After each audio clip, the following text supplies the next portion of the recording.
ఉన్నతమైన శ్రేష్టమైనటువంటి నామంలో కార్యక్రమాన్ని వీక్షిస్తున్నటువంటి ప్రతి ఒక్క విశ్వాసికి శుభాలు తెలియజేస్తున్నాను. మరి ఈరోజు మన వాక్య ధ్యానములోనికి మనము వెళ్ళకముందు దేవుని సహాయాన్ని కోరి ఒక నిమిషం ప్రార్థనలో గడిపి మనము ధ్యానములోనికి వెళ్దాం.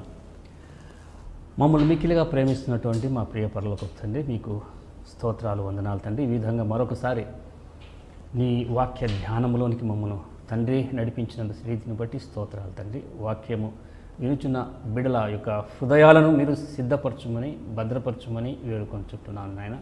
మాట్లాడుతున్నటువంటి నన్ను కూడా తండ్రి నీ సిలువ చాటున మరుగుపరిచి తండ్రి నీవే నా నోటిని బురగా వాడుకొని నీవే మహిమ పొందుమని క్రీస్తు నామం బట్టి ప్రార్థించి వేడుకొంచుంటున్నాను తండ్రి. ఆమేన్. మనము గత ఆదివారము ధ్యానించినటువంటి అంశాన్ని ఒకసారి మరి జ్ఞాపకం చేసుకోగలిగితే, మరి నిజమైనటువంటి ఉపవాసము, నిజమైన ఉపవాసము అన్నటువంటిది పార్ట్ 1 అన్నటువంటిది మనం ధ్యానించాము. ఈరోజు నిజమైన ఉపవాసము పార్ట్ 2 అనేది మనము ధ్యానంలో గడుపుతాము. మరి గత వారము మనము ధ్యానించినటువంటి కొంచెం నెమరు వేసుకోగలిగితే, ఉపవాసము అన్నటువంటిది ఒకసారి మనం ఆలోచన చేయగలిగితే, మన యొక్క నివాసము అనేది దైనందిన జీవితము అని అనుకున్నాము. ఒక నది కలదు, ఆ నదికి ఉపనదులు కలిగినట్లే మన దైనందిన జీవితములో మనము ఎంతకాలము ఉపనది మాదిరిగా మనము దేవుని దగ్గరగా జీవించేందుకు ఉపవాసము అంటే అంటే తగ్గి దగ్గరగా జీవించడం, నివాసము, వాసము అంటే నివాసము. సో ఎంత దగ్గరగా మనము జీవించగలుగుతా ఉన్నాము, ఎంత సమీపంగా దేవుణ్ణి మనము ఆశ్రయిస్తున్నాము, మరి దేవునితో సహవాసం కలిగి జీవిస్తూ ఉన్నాము, దేవునితో ప్రార్థనలో మనము మాట్లాడుతున్నాము. ఇవన్నీ కూడా ఉపవాసములో ఒక భాగంగా మనము చూసాము.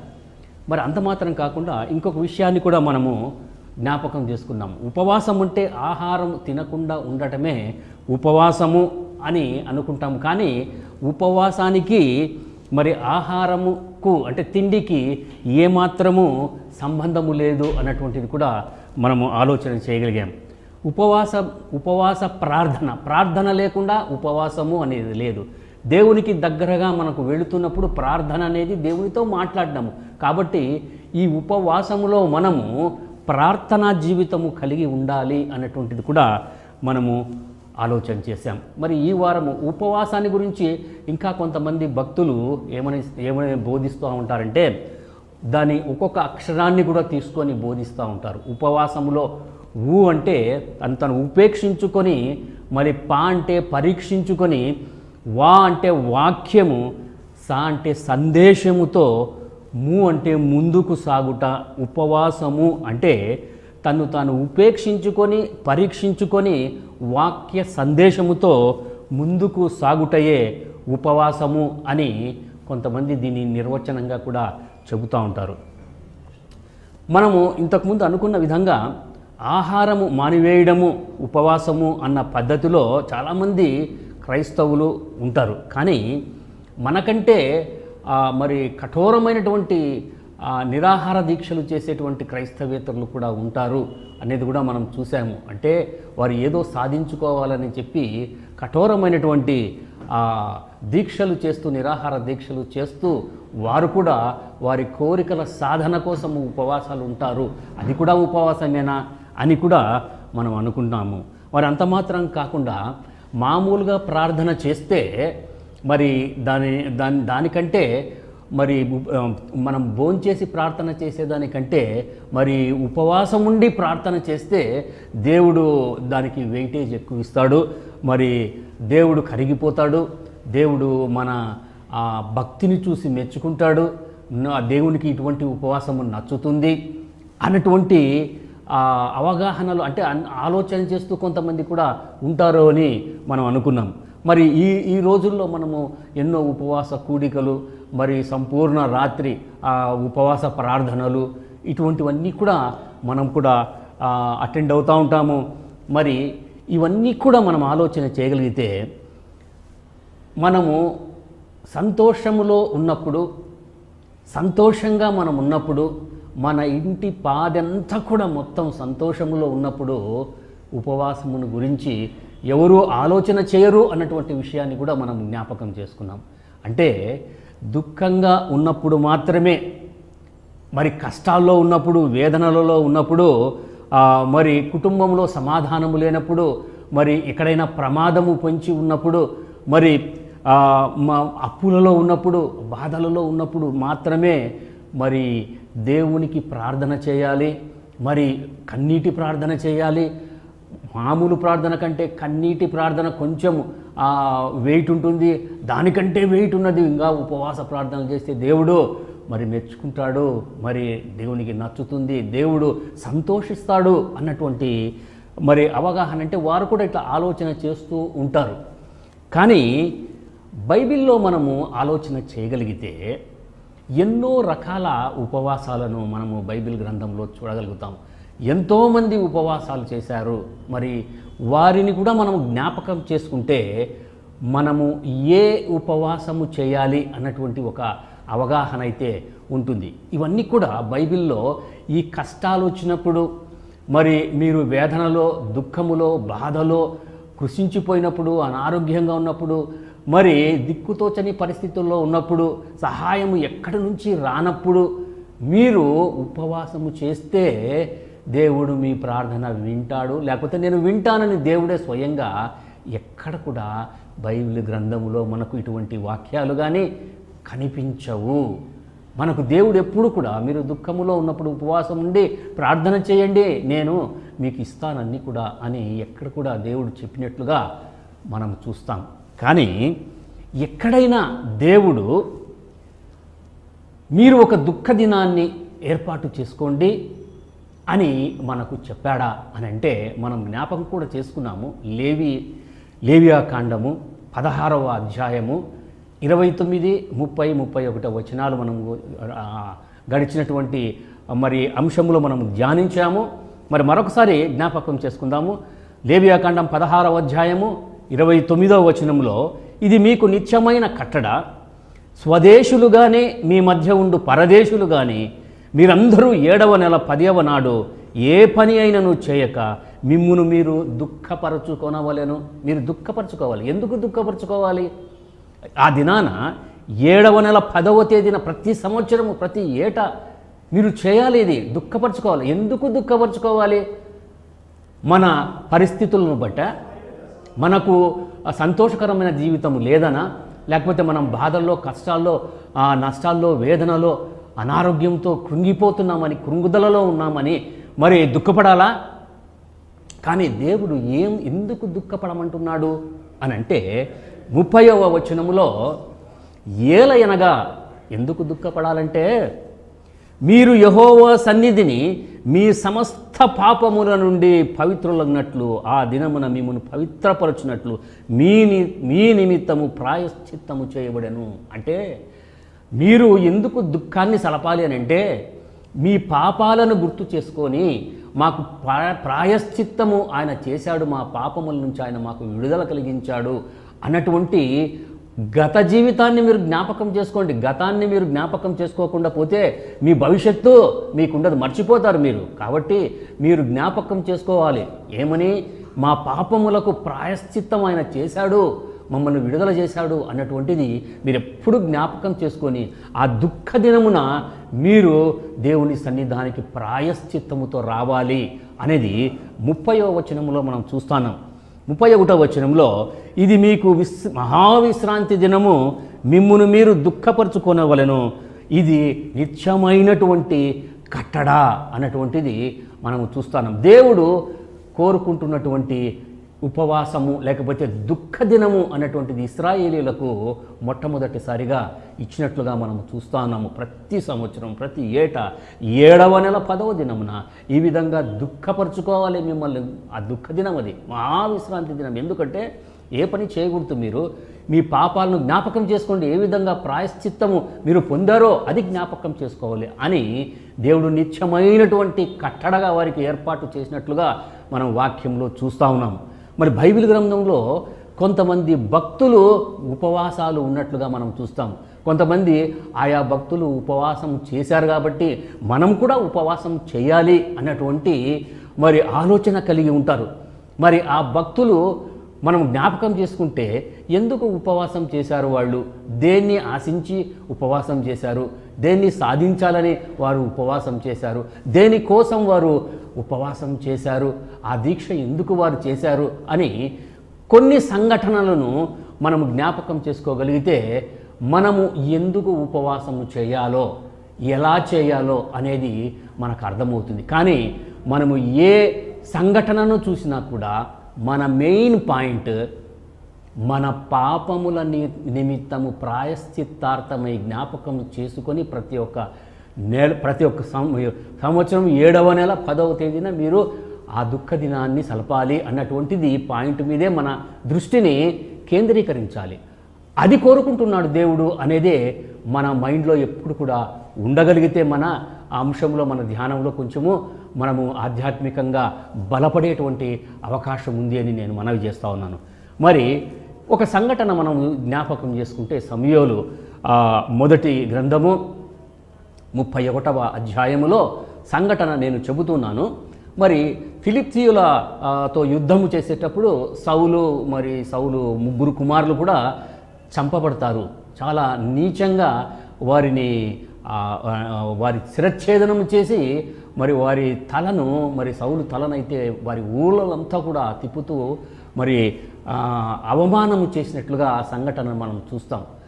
దాన్ని గుర్తు చేసుకొని యాబేష్ గిలాదు వారు ఏమి చేస్తున్నారు అని అంటే, సమూయేలు మొదటి గ్రంథము 31వ అధ్యాయము 6వ వచనం చూస్తే, ఈలాగున సౌలును అతని 3 కుమారులను అతని ఆయుధములను మోయువాడును అతని వారందరూ ఒక్క దినముననే మరణమైపోయిరి. 9వ వచనంలో, అతని తలను ఛేదించి అతని ఆయుధములను తీసి తన బొమ్మల గుళ్ళలోను జనులలోను జయవర్తమానము తెలియజేయుటకై ఫిలిష్తీయుల దేశములో 4 దిశలను వాటిని పంపిరి. 10వ వచనం, మరియు వారు అతని ఆయుధములను అష్టారోతు దేవి గుడిలో ఉంచి అతని మొండెమును బేస్సాను పట్టణము గోడకు తగిలించిరి.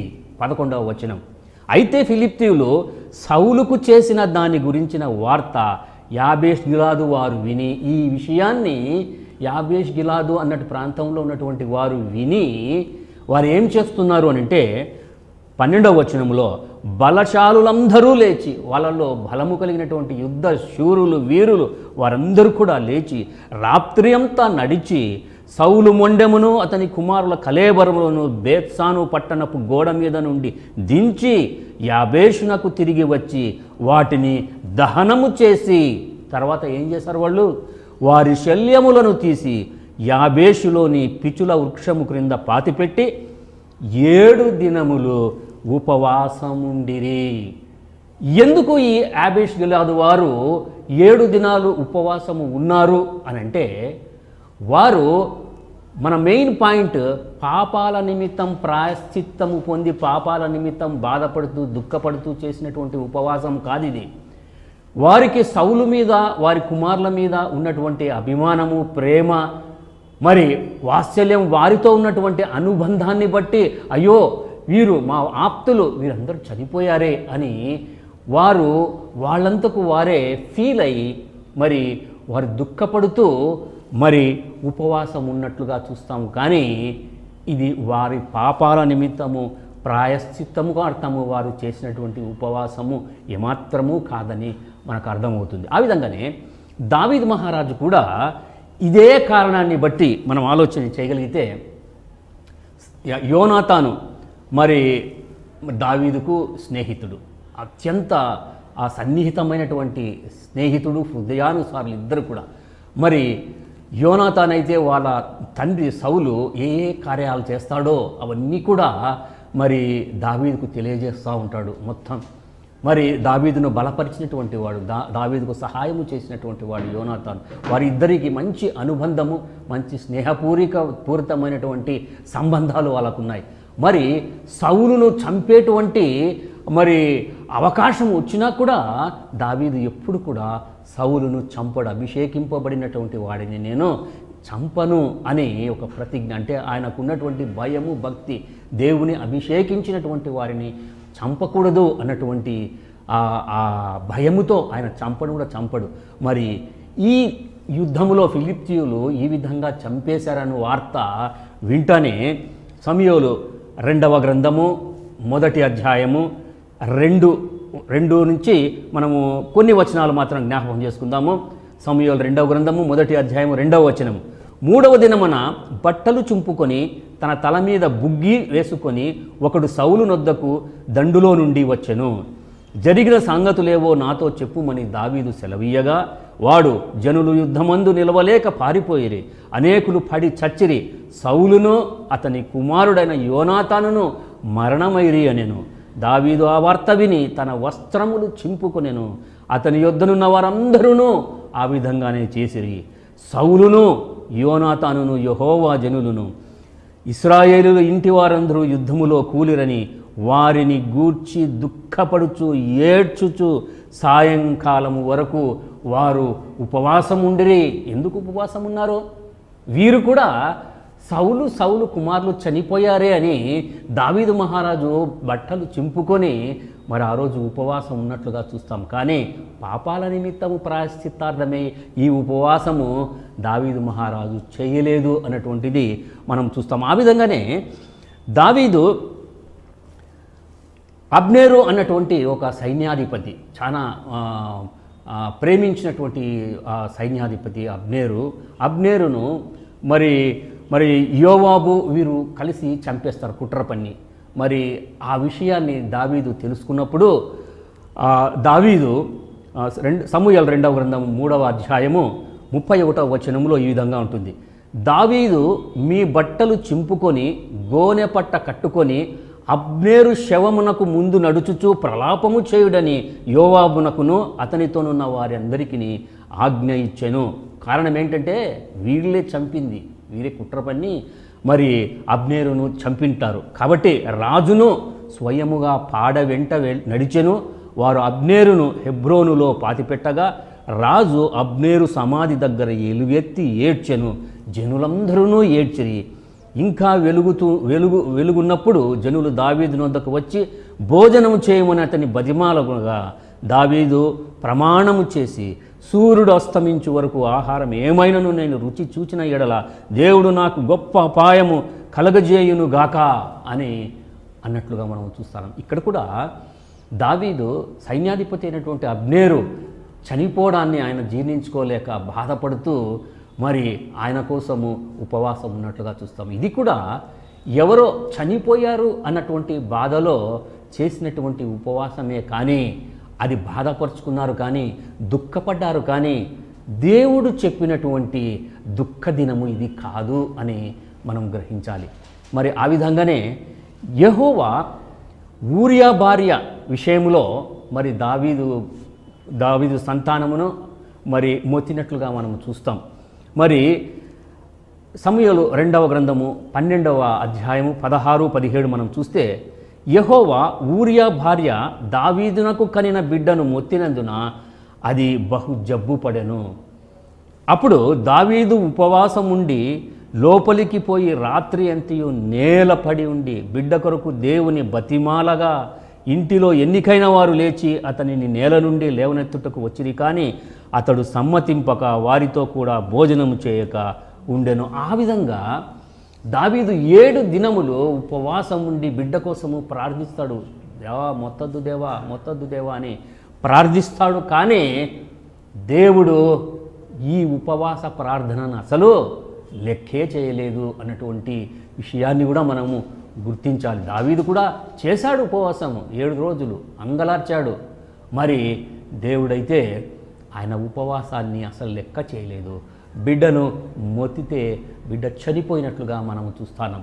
ఇప్పుడు మనము చూసినటువంటి ఈ 4 సందర్భాలు సౌలు నిమిత్తము మరి యాబేద్గిలాషు వారు చేసినటువంటి ఉపవాసము, సౌలు కుమారులు చనిపోయారని దావీదు చేసినటువంటి ఉపవాసము, సైన్యాధిపతి అయినటువంటి అబ్నేరు చనిపోయాడని దావీదు మరి యోవాబు వారందరూ చేసినటువంటి ఉపవాసము, బిడ్డ చచ్చిపోతుందేమో అని దావీదు ప్రలాపించి చేసినటువంటి ఉపవాసము, ఇవన్నీ కూడా చనిపోయిన వారి కోసం చేసిన ఉపవాసాలు, బిడ్డ చనిపోతుందేమో అని చేసినటువంటి ఉపవాసాలే కానీ పాపాల నిమిత్తం ప్రాయశ్చిత్తము చెందేటువంటి దుఃఖ దినానికి ఏమాత్రం కూడా దేవుని దృష్టిలో ఉన్నటువంటి ఆ ఉపవాస దుఃఖ దినం అయితే ఇది కానే కాదు అని మనము గ్రహించాలి. మరి ఇంత మాత్రమే కాకుండా ఈ చనిపోయినటువంటి వారి కోసము, చనిపోతారేమో అని భయపడి చేసినటువంటి ఉపవాసాలు అంటే ఇంకా ఉన్నాయి, కానీ సమయభావం వల్ల మనం కొన్ని మాత్రమే చూద్దాము. మరి ఈ విధంగా ఎస్తేరుని గురించి మనం ఒకసారి ఆలోచన చేయగలిగితే, ఎస్తేరు గ్రంథంలో మనకు 4వ అధ్యాయంలో మరి మనకు తెలిసిన రీతిగా ఒక ఆజ్ఞ జారీ అయిపోతుంది. ఆ జారీ అయినటువంటి ఆజ్ఞలో ఏమని అన్ని సంస్థానములలో ఉన్నటువంటి మరి యూదులందరూ కూడా ఒకే రోజు చంపబడాలి అన్నటువంటి ఆజ్ఞ మరి రాజు జారీ చేసినట్లుగా మనము చూస్తాం. మరి అప్పుడు ఈ వార్త విన్నటువంటి మొర్దెకై ఏం చేస్తాడు? మరి రాజు యొక్క ఆజ్ఞ శాసనమును ఏ సంస్థానముకు వచ్చనో అక్కడున్న యూదులందరూ కూడా దుఃఖముతో ఉపవాసం ఉండి ఏడుపుతోనూ రోదనతోనూ మునిగిన వారై అనేకులు గోనెను బూడిదను వేసుకొని పడి ఉండిరి. యూదులందరూ కూడా ఏకంగా అన్ని సంస్థానంలో ఉన్నటువంటి వారందరూ కూడా ఉపవాసాలు చేస్తూ రోదనతోనూ ఏడుపుతోనూ దుఃఖముతోనూ వారు ఉపవాసం చేసినట్లుగా మనము చూస్తాం. మరి ఎందుకు వీరు ఈ విధంగా ఉపవాసం చేశారు అని అంటే, చచ్చిపోతామేమో, మమ్మల్ని ఇంకా చంపేస్తారంట అనే భయముతో, వారు చావుకు భయపడి చంపేస్తారు అన్నటువంటి భయముతో చేసినటువంటి ఉపవాసమే కానీ వారి పాపాల నిమిత్తం వీరు భయపడి ప్రాయశ్చిత్తము చెంది మరి పాపాలను ఒప్పుకుంటూ చేసినటువంటి ఉపవాసమైతే కానే కాదు. తర్వాత మొర్దెకై మరి ఎస్తేరు దగ్గరికి సమాచారాన్ని పంపుతాడు. మనందరినీ, యూదులందరినీ కూడా చంపుతారు, మీరు రాజు వద్దకు వెళ్ళి, రాజు మాత్రమే ఆ శాసనాన్ని మరి కొట్టివేయగలడు, కాబట్టి నువ్వు రాజు వద్దకు వెళ్ళి రాజుకు విజ్ఞాపన చెయ్యి అని మరి మొర్దెకై ఎస్తేరుతో సమాచారాన్ని పంపినప్పుడు ఎస్తేరు ఏమి చెబుతుంది? ఎవరు కూడా రాజు ఆజ్ఞ లేనిదే, రాజు పర్మిషన్ లేకుండా మరి ఎవరు రాజు ఉన్నటువంటి ఆ రూమ్లో కానీ, ఆ గదిలోనికి కానీ వెళ్ళేదానికి వీలే లేదు. అలా వెళ్తే చంపబడతారు. ఒకవేళ వెళ్ళినప్పుడు రాజు బంగారు దండాన్ని వారి వైపు చూపితే వారిని చంపకుండా వదిలేస్తారు. కానీ 30 దినముల నుంచి రాజు నన్ను అసలు పిలవనే లేదు అన్నటువంటి సమాచారాన్ని ఎస్తేరు మరి మొర్దెకైకి పంపించినట్లుగా మనము చూస్తాం. మరి అప్పుడు మనము వాక్యాన్ని చదువుకుందాము. 2వ భాగంలో అంటే ఎస్తేరు దీంట్లో యూదులందరినీ చంపుతారన్నప్పుడు యూదులందరూ కూడా ఒక ఉపవాసాన్ని చేశారు. ఏడుస్తూ, రోదన చేస్తూ, దుఃఖపడుతూ, అంగలారుస్తూ వారు ఉపవాసం చేశారు. వారు ఎస్తేరు యొక్క మాటలు మొర్దెకైకు తెలపగా మొర్దెకై ఎస్తేరుతో ఇట్లు ప్రత్యుత్తరం ఇచ్చి, రాజనగరులో ఉన్నంత మాత్రము చేత యూదులందరికంటే నీవు తప్పించుకొందువని నీవు మనసులో తలంచుకొనవద్దు. నీవు ఈ సమయం ముందు ఏమీ మాట్లాడక మౌనంగా ఉండినా యూదులకు సహాయము వేరొక దిక్కు నుండి వచ్చును, కానీ నీవును నీ తండ్రి ఇంటి వారును నశించుదుము. నీవు ఈ సమయమును బట్టి ఏ రాజ్యమునకు వచ్చితివేమో ఆలోచించుకోమని చెప్పాను.